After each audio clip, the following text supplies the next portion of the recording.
Hello survivors, welcome to the Magic Wand Analysis video, a weapon that was added very recently into State of Decay 2 during Update 28. I'll show you how to get it, what the stats are, as well as review its real gameplay performance before telling you whether or not it's worth it to go out of your way to obtain this weapon and maybe collect more. So our first order of business is how do we get our hands on a magic wand? And the answer is that you're going to have to use the radio command to call in a wizard van because the wand is actually in the trunk of the van that you call in, but there are a few catches. First, you should be aware that Undead Labs has said that the wizard van is a limited time thing, meaning that eventually the wizard van will go away, so you won't be able to call it in, meaning no more van, no more additional magic wands. The next catch is that it appears that the wizard van radio call-in is a one-time use per save file, meaning you can only get one van and therefore one wand per save file. So if you want to get a bunch of magic wands, you're going to have to create separate save files, call in the wizard van, get the wand, and then transfer the items out.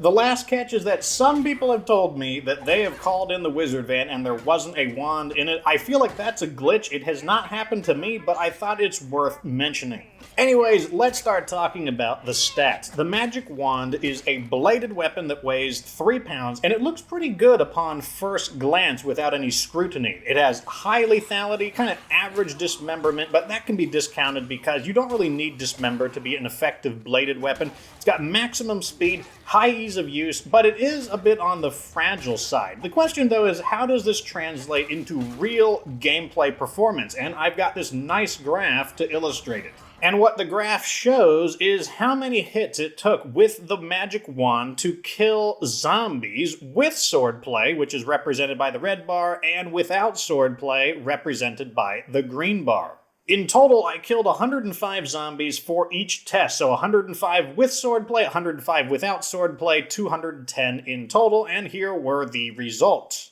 When using swordplay, we got 45 one-hit zombie kills, 31 two-hit kills, 24 three-hit kills, 5 four-hit kills, and there were no kills that required 5 or more hits. On the other hand, when we were not using swordplay, we only got 14 one-hit kills, 20 two-hit kills, 23 hit kills, a very unfortunate 35 four-hit kills, and a rather shocking 16 five-hit kills.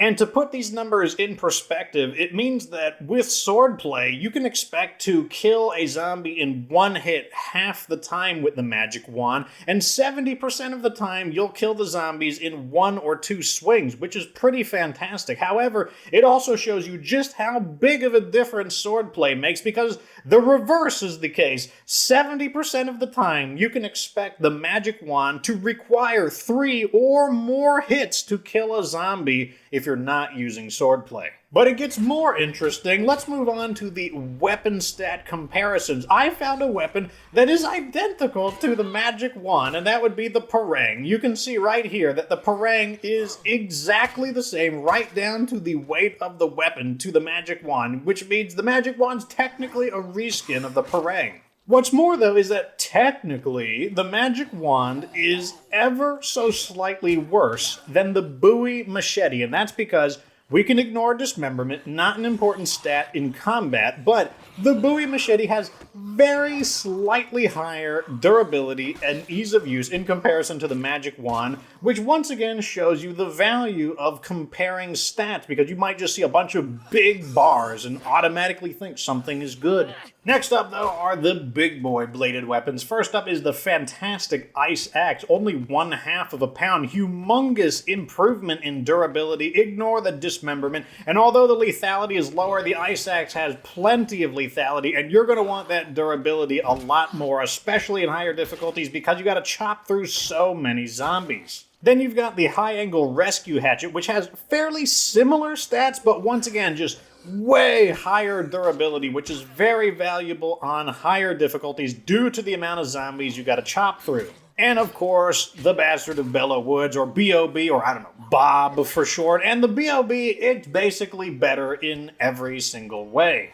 Anyways, what is my conclusion on the magic wand? Is it good? Is it worth going out of your way to collect them? And my answer is that it's definitely not a top-tier weapon, so I don't recommend going out of your way to collect them. However, what it's best at is providing a brand new, fresh start community a little bit of a jump, because it's going to be way better than the typical bladed weapons that you find, because the Bowie Machete, it's a great weapon in the early game. The Parang, great weapon in the early game. So I do recommend using it, but I don't think it's worth it to go out of your way and assemble a collection of them.